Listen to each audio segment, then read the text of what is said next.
Do you need expensive accessories like the Go XLR and the Stream Deck for maximum stream production quality? No, you don't. Let me show you why. Go XLR, Stream Deck, sounds expensive. Let me show you how this $80 device can be the ultimate stream accessory. My name is Chris, this is Coalition Gaming, and today I'll be your stream technician. A while back, I did a video on what I call the Go XLR alternative featuring this device, the Korg nanoKONTROL 2. This device is a MIDI controller with 8 faders and 8 knobs. Back then, I advised the usage of a software called NK2Tray, which allowed the usage of controlling individual Windows volume sources, which is good for streamers, but also just good for general usage of the computer. I mean, have you ever launched a game with the loading screen that was just so incredibly loud and you couldn't really do anything quickly? Well, with this device, you can just fix that real quick with just a fader by reaching down and turning it down as soon as the loud sound hits your ears. Since then, a more powerful software to use with the nanoKONTROL 2 has come out. And this new software has been my recommendation to use for people who were having issues with NK2Tray, or just generally is what I advise using with something like this nowadays. This software lets you use any MIDI controller, not just the nanoKONTROL 2. So if you've dabbled in music production and you happen to have a MIDI controller of any kind, you can use the Midi Mixer software with this. All those faders and all those knobs and all those buttons can all be used. What makes this even better is that this Midi Mixer software also has an OBS plugin that lets you use any of those buttons to change scenes, run macros or anything like that in OBS, as well as use those faders and knobs to control individual volume sources inside of OBS, not just your Windows volume sources. So you can control volume out to your stream separately from what you're hearing to your ears, just like submixes. This is really powerful software, and the best part about it is that it's free. All you need is a $75 or $80 MIDI controller like the Korg nanoKONTROL 2, or just any other MIDI controller. There are some that are cheaper, and there's plenty that are more expensive, and all of them will work with Midi Mixer. With all that said, let me show you how this works live. Fellow CG crew member Dogcoin Snid has one of these in his setup, and that's where we're at right now. So let me show you how he has it working in his setup. So here we are at the desktop, and I'm going to show you guys a little bit on Midi Mixer. So basically the Korg nanoKONTROL 2 connects with a USB cable to the PC. That's it. And then you download and install Midi Mixer, and it'll look a little something like this. It won't look exactly like this on first setup, but this is the software right here. Your nanoKONTROL 2 should appear on the top here where it says input, and then once you have input, you see all the faders listed and all the knobs listed, which is cool. The previous software, the Korg, the NK2Tray software, did not let you use the knobs. You only have access to the 8 faders, and that's it.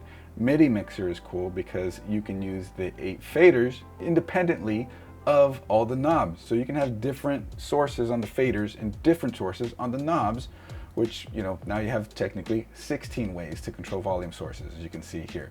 Faders 1 through 8 and knobs 1 through 8. So right now we have focus on fader 1, which is super nice because what focus is whatever you're clicked into at that moment. If you're in a loud game, for example, you're focused into that game, all you have to do to turn that game volume down is hit the slider. You bring it down, and whatever you're focused in on that fader, if you've assigned it to that fader, will turn the volume down of that, which is super nice. That aside, you can individually assign anything in the Windows volume mixer there. So you can see here there's different Windows operating system stuff. NVIDIA Share, Razer Synapse software, OBS, Firefox, speakers, different input and output devices can all be controlled there, including microphone. Your own microphone volume can be controlled on this one of these faders or knobs as well. So very useful. As you can see here, we've populated some of them. Fader 1 is focus. So let's say I click over to Discord. Now I can change focus, and then you see it on screen. This is the cool thing about this is you don't need to memorize what you're adjusting. It pops up on screen on the top left, and it tells you what you're adjusting. So right now that's focus. But if I were focused on something else, like this software, and I move fader 2, that one is directly assigned to Discord. As you can see, now that's adjusting Discord. And if I'm playing music, let's say Firefox right here, And let's see, unmute that. A little on the loud side, right? Well, fader 413 is Firefox, right? And now I'm just controlling the volume of Firefox here. And the way that it is here is whatever I'm controlling here, it also reflects if you have like using this as desktop audio in your stream. So now if I'm turning it down here, it's quiet for me as well as it's quieter for the stream. So that could be useful. Now you can see here that there are other stuff, like you see OBS Studio, desktop audio. Having OBS assigned to one of these knobs is really cool because if you get a really loud alert or some sort of ear rape alert, that I even have some of them, but a lot of people have it, you can just hit it on the fader, bring it down so you don't really kill your ears too bad, but it's useful to have OBS entirely volume controlled on a fader or a knob. But as you can see here, you see desktop audio and desktop audio 2 are also assigned. This is being used with the OBS Studio plugin for Midi Mixer. So knob 1 and knob 2 are being used to control individual sources inside of OBS separately from Windows, like I've talked about. So the knobs here are controlling desktop audio and desktop audio 2 inside of OBS separately from what I'm hearing. Adjusting those knobs, you can see the faders inside of OBS moving up and down. So if you have audio sources going to OBS there and you're controlling them with a knob here, you're controlling only what your stream is hearing, not necessarily what you're hearing. So this is how you can sort of do submixes with the Midi Mixer software and a device like this. So now in Midi Mixer, if we go to this button here, well, it says buttons, you can see now we have other stuff. We have track, previous, track, next, cycle, marker. What those are the buttons on the device itself. This device has play button, a stop button, record button, fast forward, track, all that stuff. Those don't have to do what they say. You can make them do whatever you want here in Midi Mixer, especially with the OBS plugin.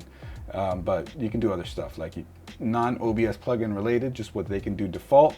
Let's say the stop button here, look at all these options here. Media play, media stop, you know, the normal stuff. You can also run specific files or VBS scripts or something. You can make stuff with like Noob's Commander and then execute those with the buttons here.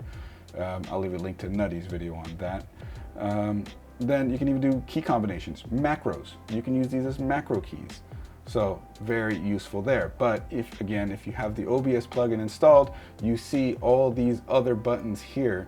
I have OBS switch to in-game scene. So let me show you one of these other buttons here. Let's say the stop button. You can see all these OBS things appear here. And it allows you to switch to different scenes. So kind of like what a Stream Deck can help you do, or hotkeys in OBS you can do with the buttons here. Let me show you here. So I'm going to press one of them and see it's the in-game scene. So that's this one. So now I've used the Korg to change scenes. I'm going to go back to the talking scene. You could even do some more funner stuff like, let's say I'm going to go to clean camera right there. Probably the angle I should have been this whole time, but you know, whatever. Got a BRB scene map to it. There we are. So now be right back, right? And you know, it doesn't end there. You can always do more fun stuff with it. We'll go to clean cam again. No, that's the in-game scene. So I might forget what buttons I have, and that's why I have a little cheat sheet that I made and put right here. And so we're gonna go to clean cam, that was this one, and then we have like a punch in, which is I put this button. Now, oh, there we are. What's up? And that's a demonstration of what Midi Mixer can do, especially with the OBS plugin. Volume control inside of OBS and outside of OBS using the Windows volume sources and all sorts of stuff, all assignable to any of the faders or knobs. You can use the buttons for changing scenes, turning sources off and on, and doing fun stuff like that.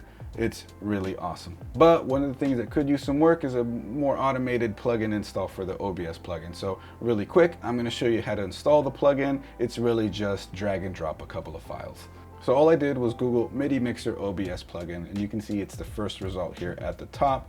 And then you see a bunch of stuff like this. We're going to scroll down and it says download and install the OBS WebSocket for OBS. Don't forget to do that because this operates via that. It's a popular plugin for using all sorts of stuff with OBS, so you might even have it already. But if you don't, get the OBS WebSocket, install it first. And then we download the plugin here. So I'm just going to download it and it's going to save, and I'll show you the files here in a second. And then the instructions are literally right here. Extract the plugin OBS main folder to app data Midi Mixer app plugins. That's a folder that you have to extract that to. So let's open that folder first. I'm just going to highlight that. Then I'm going to press Windows R on the keyboard, and that brings up the run command. And as you can see here, I'm going to pull it up in the middle of the screen. All I'm going to do is I'm going to take that app data thing that I copied, paste it into the run command here. Let me actually copy that again. Paste it right there and press OK. And a folder opens, right? So if you take those files that you extracted, or in the that folder, which you can see now is right there, and then we go to back to that plugins folder, all we do is we take that and then we drag and drop it, and it will appear here in the app data folder from the downloaded folder. So you download the zip, open it, and then you open that app data folder, and all you do is move the file from the zip into the app data folder. Then restart Midi Mixer, and you have the OBS plugin installed. And there you go. So let's get back up to the main camera now. I think it goes without saying that Midi Mixer is an awesome piece of software, and the fact that you can use it with any MIDI controller really opens up the possibilities of what you can do with it. If you want more buttons, there's a MIDI controller for that. If you want more faders, there's a MIDI controller for that. If you want more knobs, there's a MIDI controller for that. And if you wanted a cheaper one, there's also an option for that too. I'll leave links down in the description below to the Midi Mixer software and several different MIDI controller options for you guys to check out. Want to talk more stream tech? I stream every Friday at 8 p.m. Pacific at twitch.tv/Coalition Gaming Crew, so feel free to drop a follow, stop by, and let's talk some tech. And if you like this video, check out this video right here on touchscreen audio control using Touch Portal. More streamer tech stuff for you guys. Check it out.